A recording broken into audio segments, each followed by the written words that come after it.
जीव ईश्वर का अंश है। वह अविनाशी, चेतन, निर्मल स्वभाव से ही सुख की राशि है। हे गोसाई, वह माया के वशीभूत होकर तोते वानर की भांति अपने आप ही बंध गया। इस प्रकार जड़ और चेतन में गांठ पड़ गई। यद्यपि वह गांठ ही मिथ्या ही है, लेकिन उसके छूटने में कठिनता है। तभी से जीव संसारी जनने मरने वाला हो गया। अब न गांठ छूटती है और न सुखी होता है। वेदों और पुराणों ने बहुत से उपाय बतलाए हैं, पर वह गांठ छूटती नहीं, वरन अधिकाधिक उलझती जाती है।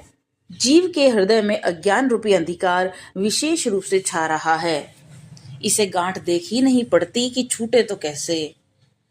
जब भी कभी ईश्वर ऐसा संयोग उपस्थित कर देते हैं, तब भी वह कदाचित ही ग्रंथि छूट पाती है।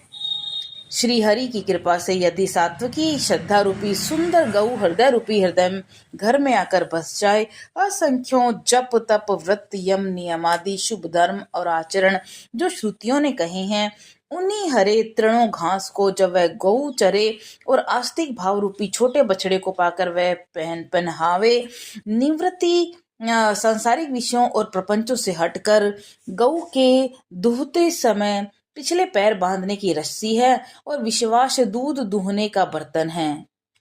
निर्मल निष्पाप मन जो स्वयं अपना दास है, अपने वश में है, दूहने वाला अहीर है। हे भाई, इस प्रकार धर्माचार में प्रवृत्त सात्विकी की श्रद्धा रूपी गौ से भाव निवृत्ति और वश में किए हुए मन की सहायता से परम धर्म में दूध दूकर उसे निष्कामी भाव रूपी अग्नि पर भली भांति औटावे, फिर क्षमा और संतोष रूपी हवा से उसे ठंडा करे और धैर्य और शम रूपी जामन देकर उसे जमाए। तब प्रसन्नता रूपी कमोरी में तत्व विचार रूपी मथानी से दम के आधार पर दम रूपी खंबे के आदि के सहारे सत्य और सुंदर वाणी रूपी रस्सी लगाकर उसे मथे और मथ कर तब उसमें से निर्मल सुंदर अत्यंत पवित्र वैराग्य रूपी मक्खन निकाल ले। तब योग रूपी अग्नि प्रकट करके उसमें समस्त शुभाशुभ कर्म रूपी ईंधन लगा दे और सब कर्मों के योग रूपी अग्नि में भस्म कर दे। जब वैराग्य रूपी मक्खन का ममता रूपी मल जल जाए, तब बचे हुए ज्ञान रूपी घी को निश्चयात्मिका बुद्धि से ठंडा करें।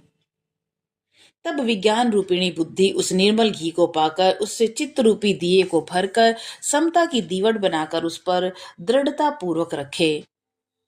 जागृत, स्वप्न और सुषुप्ति तीनों अवस्थाएं सत्व रजतम तीनों गुण रूपी कपास से तुराई अवस्था रूपी रुई को निकाल